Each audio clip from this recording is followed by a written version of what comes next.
Assalamualaikum warahmatullahi wabarakatuh. Halo semuanya, perkenalkan nama saya Munira. Saya dari Fakultas Keguruan dan Ilmu Pendidikan untuk Prodi Pendidikan Bahasa dan Sastra Indonesia. Dan saya berasal dari Universitas Balikpapan. Nah, hari ini saya akan menceritakan cerpen yang sudah saya susun sedemikian rupa kepada teman-teman semua. Jadi buat teman-teman yang penasaran, yuk langsung aja dengerin. Menyerah atau hadapi. Ada satu fase di mana ada satuan, puluhan, ratusan, bahkan jutaan orang yang mengatakan bahwa fase ini adalah fase terbaik yang ada di dalam kehidupan mereka. Fase di mana semua hal baik dan buruk terjadi, sekaligus menjadi tempat di mana kita bisa mengetahui sejauh apa sih kita telah tumbuh dan apa saja yang sudah kita raih di usia kita yang sudah terbilang cukup dewasa. Dan fase itu adalah saat kita berada di SMA, tahun 2017. Tahun 2017, tahun itu adalah tahun dimana aku mulai kisahku di SMA, dimana saat itu aku harus menyesuaikan diri lagi dengan lingkungan yang baru, teman-teman yang baru, dan juga pakaian yang terlihat berbeda dari sebelumnya. Yang awalnya berwarna biru, sekarang sudah berubah menjadi berwarna abu-abu. Dan disinilah kisahku yang sebenarnya dimulai. Sebelumnya perkenalkan, namaku Ira.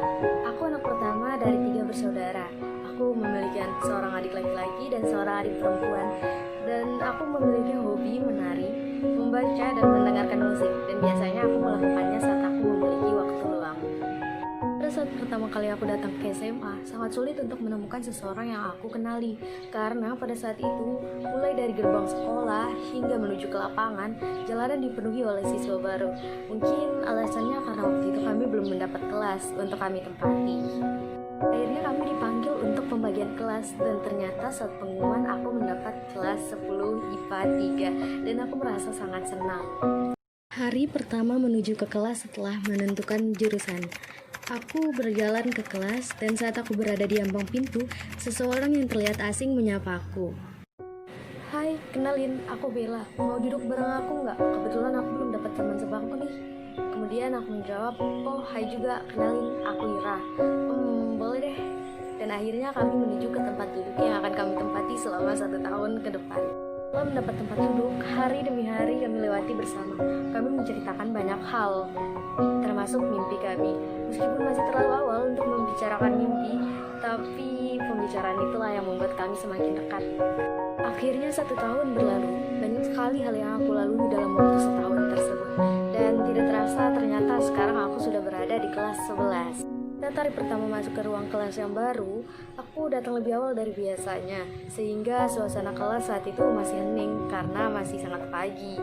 Dan saat itu juga hanya ada aku dan beberapa orang yang tidak terlalu aku kenali, sehingga aku hanya masuk ke dalam kelas tanpa menyapa mereka karena aku merasa sedikit canggung untuk memulai pembicaraan.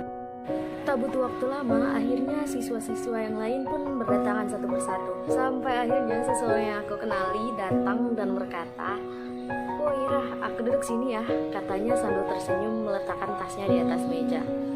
Akhirnya aku menjawab, "Loh, kamu ke sini juga?" Aku menjawabnya dengan sedikit terkejut karena aku pikir Eda bukan murid di kelas ini. Seperti biasanya, kami menghabiskan waktu bersama sekolah, dimulai dari mengerjakan tugas, mendengarkan musik, diskusi, semuanya kita lakukan bersama.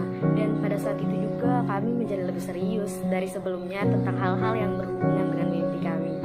Sampai pada akhirnya, seorang guru datang ke dalam kelas untuk membagikan formulir tentang minat kita untuk melaju ke universitas.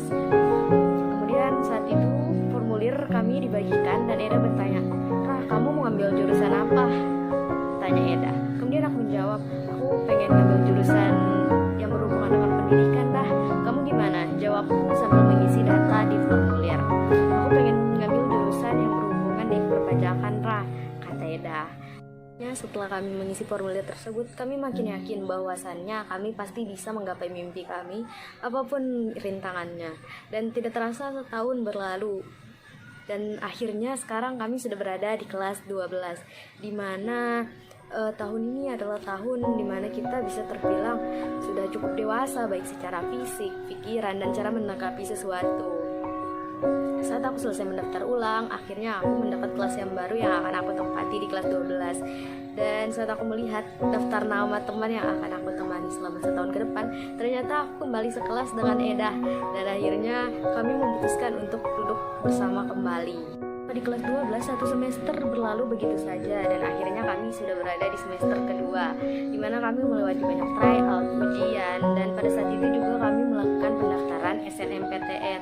Dan pada saat hasilnya keluar ternyata aku tidak lolos, dan saat itu juga aku meminta izin kepada orang tuaku untuk mengikuti SBMPTN di universitas yang ada di luar kota. Tetapi orang tuaku melarangnya dan mengatakan untuk tetap kuliah di sini saja, tidak perlu keluar kota. Dan di kelas 12 satu semester berlalu begitu saja dan akhirnya kami sudah berada di semester kedua, di mana kami melewati banyak tryout, ujian, dan pada saat itu juga kami melakukan pendaftaran SNMPTN. Dan pada saat hasilnya keluar ternyata aku tidak lolos, dan saat itu juga aku meminta izin kepada orang tuaku untuk mengikuti SBMPTN di universitas yang ada di luar kota. Tetapi orang tuaku melarangnya dan mengatakan untuk tetap kuliah di sini saja. Mungkin alasan orang tuaku mengatakan untuk tetap di sini adalah karena aku adalah anak pertama dan aku adalah seorang perempuan, dan mungkin masih ada banyak kekhawatiran yang lain. Sampai pada akhirnya aku memutuskan untuk tetap berkuliah di sini. Tetapi saat aku ingin mendaftar kuliah, ternyata jurusan yang aku inginkan tidak ada di sini. Akhirnya aku coba untuk berlari ke jurusan yang lain, yaitu jurusan Pendidikan Bahasa dan Sastra Indonesia. Kenapa aku mengambil jurusan itu? Karena itu masih berhubungan dengan mimpiku, dan aku merasa aku mempunyai kemampuan di bidang ini. Daripada aku harus menyerah dengan mimpiku, akan lebih baik jika aku menghadapinya dengan pikiran yang lebih positif dan lebih yakin bahwa aku pasti bisa melewati semuanya dan mewujudkan mimpiku. Mungkin cukup sekian cerpen dari saya yang bisa saya ceritakan. Kurang dan lebihnya mohon dimaafkan. Terima kasih semuanya. Wassalamualaikum warahmatullahi wabarakatuh.